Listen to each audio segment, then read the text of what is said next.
You're watching Fugitive Red-Eye, and welcome to another anime review. Today I'm reviewing the obscure Go Nagi series, the Abashiri family. The Abashiri family is a 4-part OVA based on the manga of the same name by Go Nagi. There will be spoilers ahead, so do be prepared for that. The Abashiri family is a criminal family that is notorious and is considered more dangerous than an army. In the first episode, it's their final bank heist before they decide to give up on the crime and live normal lives. In the first episode, we're introduced to each member of the Abashiri family and their special abilities. One of them is a cyborg. One of them is super quick and super deadly with shoving his fingers up your ass. One of them has explosive clothes that if he throws on you, they blow up. And one of them has this thing mastered called the Abashiri 8 God attack, which is the most deadly attack ever. In the first episode, the father also reveals for the first time that one of his sons is in fact a daughter, and most of his sons didn't know that because she was raised as a boy until her breasts grew in. So, once he reveals that, of course the brothers are all shocked.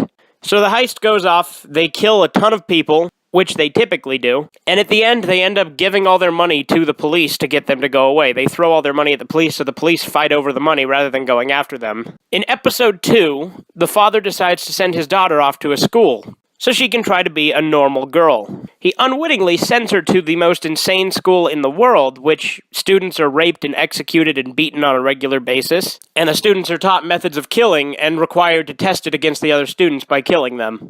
Of course, with the daughter being an Abashiri, she's much more powerful than the rest of the students and beats the shit out of a teacher on the first day when he tries to rape a different student. Episode 3 involves more of her going around the school and fighting. Teachers trying to kill her and the like. The teacher that she beats up actually gets executed. Then she gets ambushed and taken down by a group of teachers who one forcibly kisses her.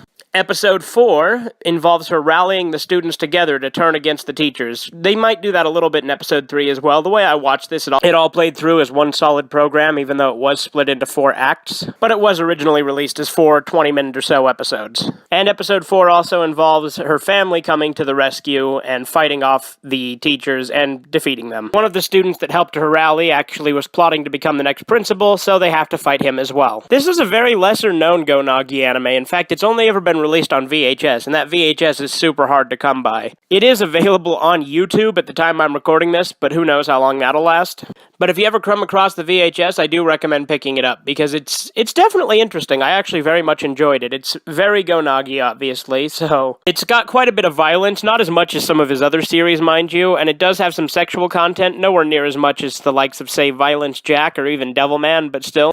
It's very interesting, and I honestly would love to have seen more with the Abashiri family because they were very interesting characters. From what I've read, though, online, the manga itself becomes less and less focused on crime as it goes on and becomes more of a gag comedy series, whereas I would have been more interested seeing more of the crime stuff, especially the stuff from episode 1, because episode 1 alone was fantastic. It was by far the best part of this entire experience. But yeah, it's a very good anime. It's a Go Nagi series that not a lot of people are familiar with, and It's pretty entertaining. Some things I found kind of interesting. Because this is Go Nagi, the brothers, of course, want to peek at their sister once they find out she's a girl. And one of them even falls in love with her. And there's a scene that I find fucking hilarious. One of the brothers is talking about how much he's in love with his sister.